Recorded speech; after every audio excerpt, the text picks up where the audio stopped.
Kinders van die wêreld, boek 8, die verhale van Suid-Afrika, Tafelberg se wit kleed. Kaapstad lê aan Tafelbaai en agter die stad lê Tafelberg. Hierdie berg is nie 'n losberg wat alleen in 'n plat wêreld staan nie, maar die voorste punt van 'n bergrug wat min of meer in die middel van die Kaapse Skiereiland langsloop.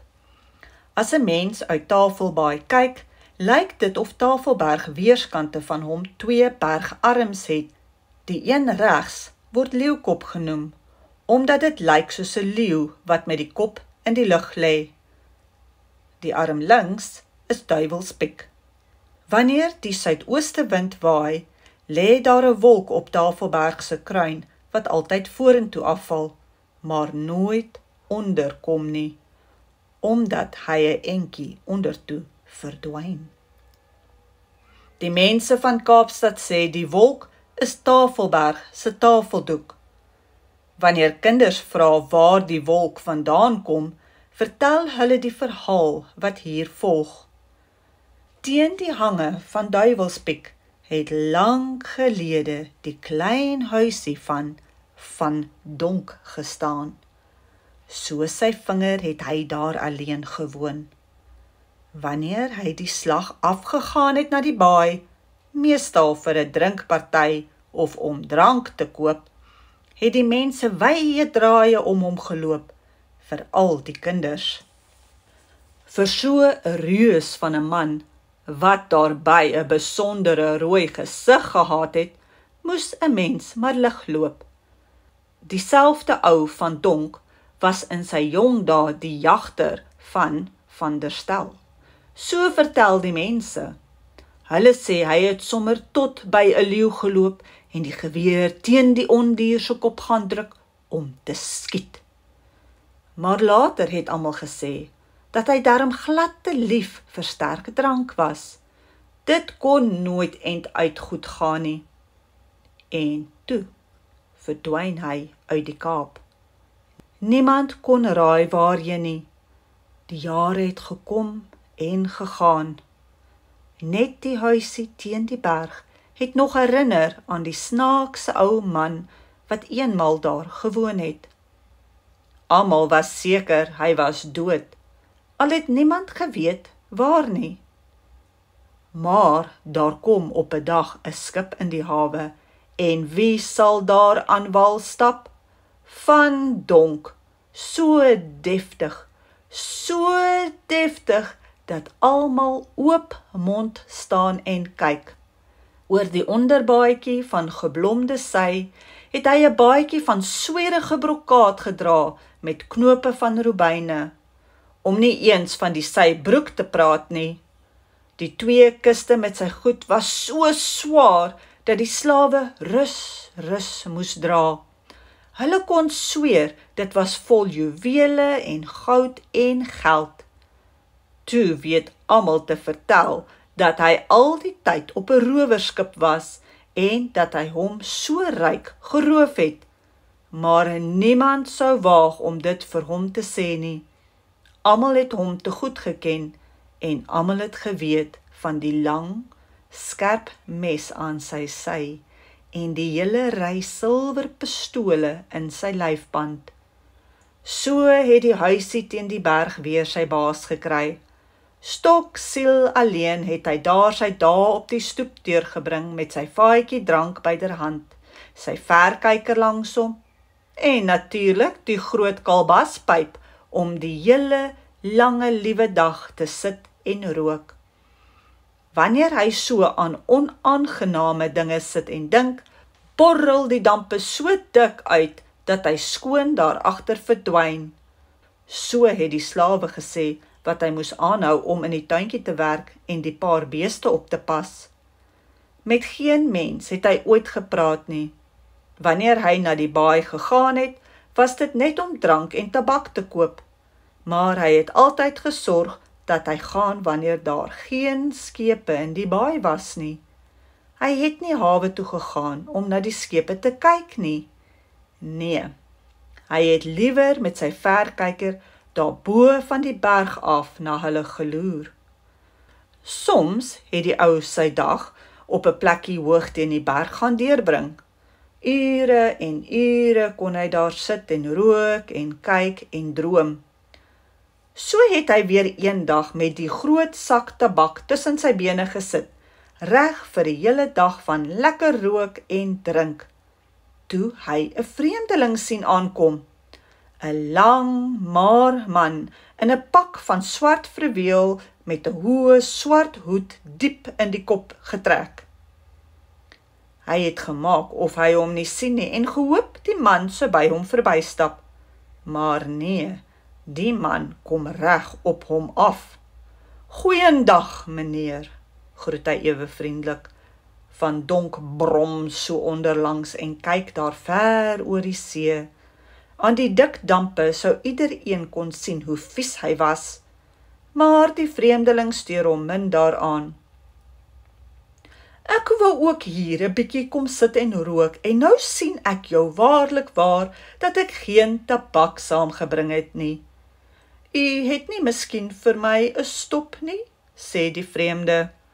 Van Donk grom weer hier so deur sy snor, maar skuif darm die groot sak na die vreemdeling se kant. Die laat hom nie verder nooi nie en stop sy pyp. Toe Van Donk meen die man maak aanstaltes om te loop, hoor hy hom weer praat. "Ek verstaan, u is 'n groot roker, meneer. Nou dat ek hierdie tabak proe, is dit ook nie meer vir my snaaks nie. Dis wonderlik. My tabak smaak altyd so 'n bietjie na swaal. Eintlik sou ek liewer sien dat jy weer koers kry, maar ek moet sê, jy het doodreg. Dit is goeie tabak hierdie en ek rook meer as ieder ander mens in die wêreld," antwoord Van Donk, en hy blaas die rook dat die vreemdeling eintlik 'n bietjie terugstaan. "Dit lyk my, jy hou daarvan om 'n bietjie groot te praat, meneer," lag die vreemdeling. "Waar ek vandaan kom, rook ons dag en nag. Kom ek weet jou, ek sal meer op 'n slag kan rook as jy." Van Donk se oë blink. "En waarvoor wil jy my wet?" vra hy met 'n effense grim. Die vreemdeling is dadelik reg met sy antwoord.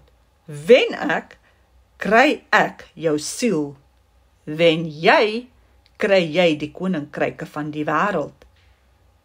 "Nee, wag man, laat ek jou sê," antwoord Van Donk. "'n siel het ek nie, en met die koninkryke van die wêreld laat ek my nie vermaak nie. Ek het genoeg van hulle gesien, en van die bloedige gevegte oor hulle. Ek is doodtevrede met my huisie, my pampoene en my slawe, my drankie en pyp en tabak. Ek sal jou sê, ek sal teen jou rook, sommer net vir die lekker daarvan." Hy neem die groot sak aan die onderend en skud die tabak op 'n groot klip uit. Mense sê dit was goed 8 pond, sterk en klam gemaak met brandewyn. Hy deel dit netjies in 2 hope. "Kies een, dan neem ek die ander." "Dis baie gaaf van jou," antwoord die vreemdeling. "Ek kan nie anders as om van jou te hou nie, meneer."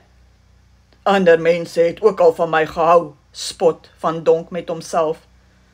"Ek moet sê, mense hou nogal van my ook," verseker die vreemdeling hom. "Tussen hakkies, wie is jy nou eintlik?" wil Van Donk weet.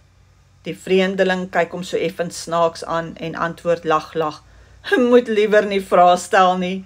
Die mense wat die meeste van my hou, is hulle wat nie weet wie ek is nie." Van Donk lag. "Dis presies soos met my. Die dae toe ek nog seerower was, het hulle net van my gehou totdat ek my swaard moes gebruik om hulle skatte in die hande te kry." En toe begin hy te spog oor al die skepe wat hy berowe het en hoe hy dit geniet het om mense dood te martel. So vreeslik was die stories dat die vreemdeling later sy ore moes toedruk. Toe bars Van Donk uit van die lag. Hy word so vrolik dat hy sommer een van sy ou matroosliedjies hardop uitbulder. Met eens hou hy op, vat sy pyp en gaan sit reg oor die vreemdeling, en toe begin hy. Poef, poef, poef, dat die dampe sulke krulle in die lug optrek. Die windjie stoot so effens. Daaronder in die baai gly die visserbootjies heen en weer en 'n seilskip kom suurlik tussen hulle deur. Maar hierbo dink elkeen sy eie dink en rook. Nie 'n woord nie. Poef, poef, poef. En so af en toe 'n slukkie uit die vaatjie. Die son verdwyn in die see, maar bo teen die berg gaan dit een stryk voort. Poef, poef, poef. Die wind word al sterker en ruk die rookwolk dat dit aan flarde teen die kraanse opkruip. Die maan kom op en klim hoër en hoër, maar die twee hou aan en sien nie eens dat die rookwolk nou al soos 'n groot wolkkombers op die berg pak nie. Die wind stoei en spook en ruk, dat die rook van bo af terugmaal oor die rand soos 'n waterval. Die hele nag gaan dit voort. Die son kom op, maar daaronder langs die see moet elkeen in sy huis bly. Geen mens kan sy kop by die deur uitwaag nie. Alles verwaai en steeds word die rukwind sterker. Die twee steur hulle nie daaraan nie. Dis net suig en blaas, suig en blaas, dat die wolk oor die bergtop dikker en dikker pak en in groter branders oor die rand na onder gedrywe word.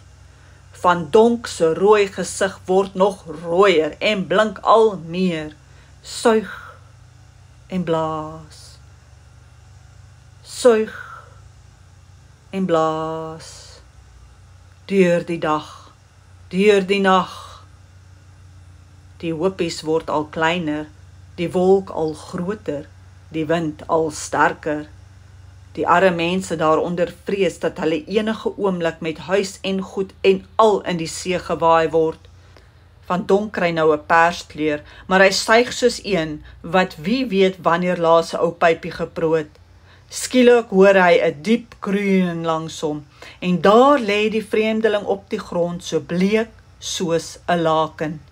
Die vreemde man se gesig word grasgroen. Die sweet slaan op sy voorkop. Help my, help my! Die rook van die hel is niks teen hierdie rook nie, kreun hy dit uit. Hoe sê jy? Spot Van Donkie langsaan. Is die ou twakkie so bietjie sterk vir jou? Help my, kom dit maar weer. Jy oorrompel my, jy verniel my, jy maak my dood. Hoera, skree die ou seerower en hy gooi sy hoed in die lug op. Ek wen, ek wen! Hy gryp die vaatjie en druk dit teen die vreemdeling se lippe. Met die stamp hy die man se hoed van sy kop af. In sy spore bly hy staan. Sy knie bewe, sy mond word kurkdroog. Horings, mompel hy. Maar dan is dit mos die duiwel self. 'n Veewagter wat daar naby onder 'n kraans geskuil het self vertel wat verder gebeur het. Met eens, het hy gesê, het die vreemdeling opgespring. Die vuurstrale het by sy mond en ore en neus en oë uitgeskiet toe hy sê, ja, dit is ek, kom Van Donk. Daar was 'n donderslag en 'n blits en die wolk het gelyk soos 'n vuurkolom. Die wêreld het so na swaal geryk dat geen Christen mens kon asemhaal nie. En toe ek weer kyk, was daar niemand nie, net 'n kaal gebrande kool en op die klip die pype, die verkyker, die vaatjie en 2 klein knypies tabak. Tot vandag toe word die plek Duiwelspiek genoem en tot vandag toe sê die mense dis ou Van Donk en die duiwel wat so rook wanneer die wit wolk oor Tafelberg maal en die suidooste wind teen die berghange afdreun en alles wat voorkom in die see probeer waai.